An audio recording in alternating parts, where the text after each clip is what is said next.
a gente tem várias coisas acontecendo aqui até então. E tenho altas expectativas, né? Talvez eu realmente espero que a autora consiga responder todos os questionamentos que ela levantou até agora, todos os pontos de dúvida, né, de conflito que a gente tem aqui. Vamos ver, vou dar continuidade à leitura. Realmente admito que é uma grata surpresa. Eu tava dando pouca coisa, eu tava com poucas expectativas com esse livro. Eu pensei assim, vai ser só mais um chick lit, assim, que hoje.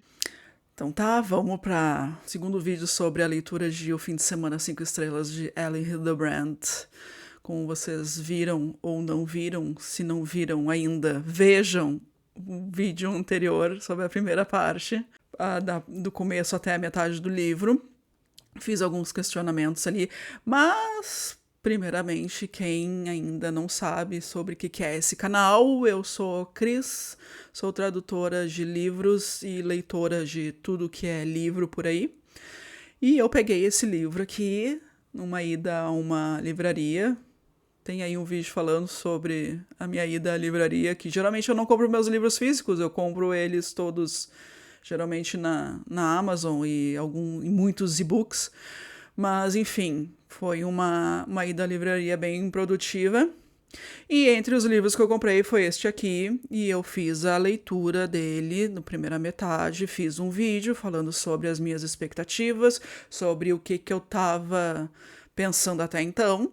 Naquele vídeo eu disse que eu estava tendo uma grata surpresa de que o livro estava indo por um caminho que eu estava achando bem interessante.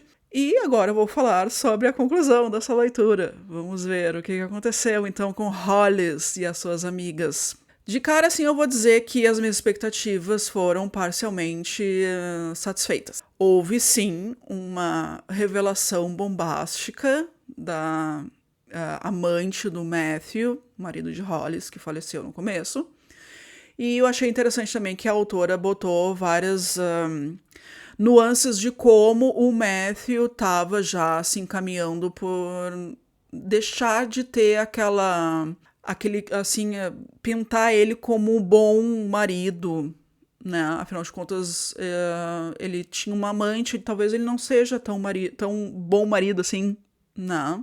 Só que, claro, havia alguns motivos e tal, coisas de casamento, né? E eu acho que, bem ou mal, o Matthew acabou se interessando pela Gigi por ela realmente ser uma pessoa muito interessante, culta, piloto de avião, né? Fala muitas línguas e é viajada. É uma pessoa interessante. Como elas mesmas se apaixonaram por ela nesse fim de semana. A ideia de convidar uma pessoa que era amiga virtual para vir pessoalmente para tua casa e comer tua comida e aproveitar o fim de semana com as tuas amigas de longa data, todo mundo acha uma coisa meio estranha a princípio. E realmente ela deixou isso bem claro, que todas as personagens estavam achando isso muito estranho. Só que aí todas acabaram achando a Gigi uma ótima pessoa. Só que ela tinha esse segredo, né? E aí o que acontece? Aquela personagem que eu falei, a Electra Undergrove, que a princípio elas eram amigas, todas eram amigas ali, a Hollis, a Brooke e a Electra, é da época em que a Hollis teve a Caroline, que estava já numa vida já casada e tal, uma coisa mais assim, mais tranquila e estabilizada, e aí elas tinham um grupinho de mães, onde os seus filhos todos estudavam na mesma escola e é aquela coisa, né?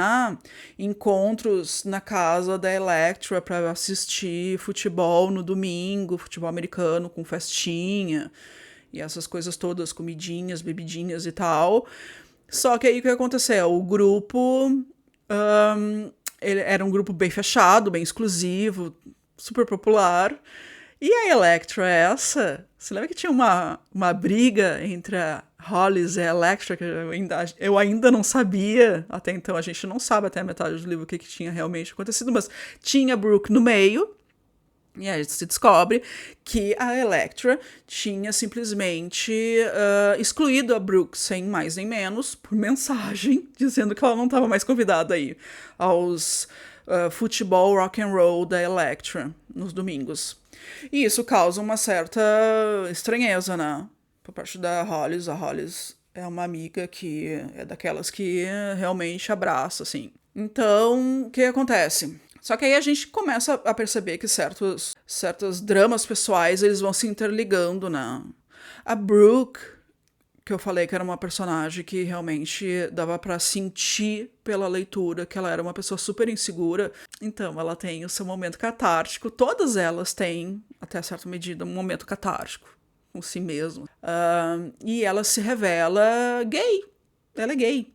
E ela simplesmente nunca. Eu acho que nem ela sabia disso. E quando ela finalmente sai do armário, ela se liberta de uma aura, assim, aquela coisa pegajosa, quer agradar todo mundo, nunca é boa o suficiente. Realmente, eu acho que a autora deixou isso bem claro, de que a Brooke é uma pessoa tão insegura, tão sem se conhecer profundamente, que simplesmente ela é uma pessoa que tu simplesmente não quer ela por perto. Porque ela quer te agradar toda hora. E aí isso só vai inflamando o ego da Electress, que se acha no direito de simplesmente expulsar a mulher do grupo ali, dos amigos. Não, isso aí é o tipo da coisa que a gente vê acontecer, né? Geralmente ali no grupinho de adolescentes e tal, a gente... Vamos combinar, a gente já viu isso alguma vez na vida, né? Ali na fase de colégio, até de faculdade também. Isso acontece. E é uma coisa que é meio silenciosa, assim. Acaba ficando elas por elas, assim. E aí a pessoa que foi expulsa, simplesmente, coitado, não. Isso é muito chato. É muito chato mesmo. Em vez de deixar as coisas às claras, né? Mas enfim, é porque a Brooke não tinha as claras pra ela mesma do que ela gostava, do que ela gosta realmente. E aí acabou casando com um crápula, que é o Charlie.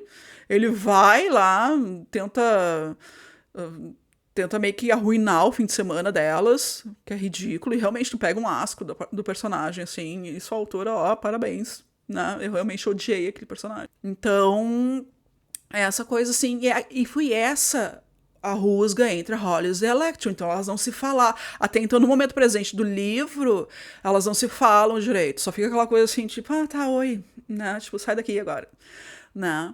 Então, só que aí, o que acontece? Eu já vou direto pro conflito principal, né? Assim, o momento assim, catártico entre as duas, a revelação de que... Porque é uma coisa bem assim, eu achei... Não, e por que eu disse que as minhas expectativas foram parcialmente satisfeitas? Porque, na verdade, eu não achei assim tão... Eu não sei, acho que se eu tivesse escrevendo, eu teria feito um pouquinho mais chocante. Não sei. Eu achei que ficou meio sem graça. Apesar de que no primeiro momento, porque teve assim, eu vou dizer assim, ó, já dizendo de cara, é a Electra que fala pra Hollis. Não com todas as letras. Ela é amante do Matthew. Não, ela dá um hint, ela dá uma dica pra Hollis. Daquela maneira bem, assim, venenosa, né? E aí as outras personagens não se tocam disso. O que eu também achei meio estranho, achei inverossímil isso. Eu acho que amigas de verdade teriam pegado essa dica que a Electra deixou no ar, né? Elas estão almoçando num restaurante famoso ali em Nantucket, e aí tem várias pessoas ali, era domingo de manhã, tava cheio, e a Electra, ela vai tentando se inserir no fim de semana esse delas. Porque ela sabe do itinerário, porque a Brooke falou no começo do livro. Ela meio que falou, porque, de novo, vem a Brooke, uma pessoa pegajosa, insegura, que quer ser aceita por todo mundo. E aí ela acaba dando pra Electra o itinerário do fim de semana, e a Electra meio que começa a stalkear elas. E aí, quando elas estão nesse restaurante, todas vestindo cores parecidas, se eu não me engano, acho que era rosa e laranja, uma coisa assim, tudo combinado. Ela chega e fala, assim, quando a Hollis chega e diz assim, vai embora, tipo assim, ninguém te convidou. Não. Ela diz, mas eu te conheço. Chega pra Gigi e fala, mas eu te conheço, eu te vi com o Matthew em Atlanta, num restaurante e tal. O Matthew até virou a cara pra nós, não sei o quê. Eles estavam juntos. Ela deixa isso bem claro, assim, eles estavam juntos. E aí a Hollis, não, E aí ela começa a ter vários, assim, pensamentos intrusivos, assim, mas eles estavam juntos como? Eles estavam juntos como um casal? Eles se conheceram e... Ou talvez o Matthew já sabia que a Gigi era minha amiga virtual, sendo que não tinha nada a ver, uma coisa não fechava com a outra.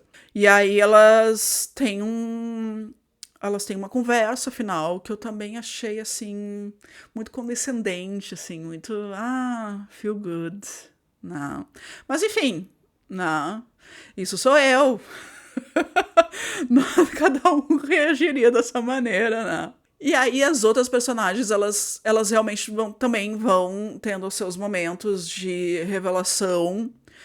A Caroline, a filha, até o momento da metade do livro ali, eu tava um pouco receosa de que ela pudesse fazer algo assim pra prejudicar mesmo a Hollis. Eu não sei porquê. Eu fiquei assim, nossa, essa guria vai acabar com o blog Os Famintos com Hollis, uma coisa assim. Não, acabou que não. Não, também não, né? Talvez eu tô sendo muito, né? Tentando querer achar muito desgraça nas coisas, mas enfim. A Caroline, ela faz entrevistas com as amigas, com a Joanne, com a Brooke e com a Tatum. E aí ela acaba realmente percebendo que a mãe dela era apesar de ela não ter tido mãe, a Hollis, porque ela perdeu a mãe muito cedo da vida, ela foi a melhor mãe que ela podia ter sido para Caroline. E aí ela tem aquele momento, finalmente cai a ficha de que ser mãe não é fácil, tem várias circunstâncias e tal. Então ela finalmente percebe que a mãe dela é sim uma boa mãe. E é a mãe que ela tem. E é isso aí. Tem. E aí depois a Caroline até tem ali uma situação ali com um ex-peguete dela ali, da época do colégio. E aí ela meio que sai assim. Ela sai com uma sensação de que ela saiu perdendo as coisas, mas no fundo ela tem aquela sensação de que não, na verdade, as coisas são do jeito que elas são, e é isso aí. Eu achei até.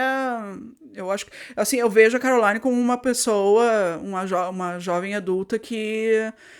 Ali ela amadureceu, assim, tipo, bastante. Alguns porcentos, assim, sabe? Tipo, uns 50%, assim, sabe? Ela deu uma amadurecida psicologicamente. Então é interessante. E aí as outras personagens também, elas vão tendo os seus momentos definitivos, assim. A Joanne finalmente tem a justiça, né? Do lado dela, da questão, assim, de que ela quase foi cancelada totalmente. E aí se revela de que, na verdade, tudo que ela estava fazendo era defender as doenças mentais e não falar mal das pessoas que têm doenças mentais. Quem vai ler o livro vai entender o que eu tô dizendo, não é nada assim horroroso, não é nada, não. A Tatum era uma personagem que eu achei que ia ter um pouquinho mais de protagonismo na coisa, mas até que não, ela ficou assim na dela e, óbvio, se revelou que ela não, na verdade, ela não tem câncer e tal, porque realmente essa questão do câncer de mama, que que ela poderia ter um câncer de mama e a mãe dela faleceu disso. Então gera uma tensão bem grande, assim, na história. Tu fica realmente apreensivo, assim.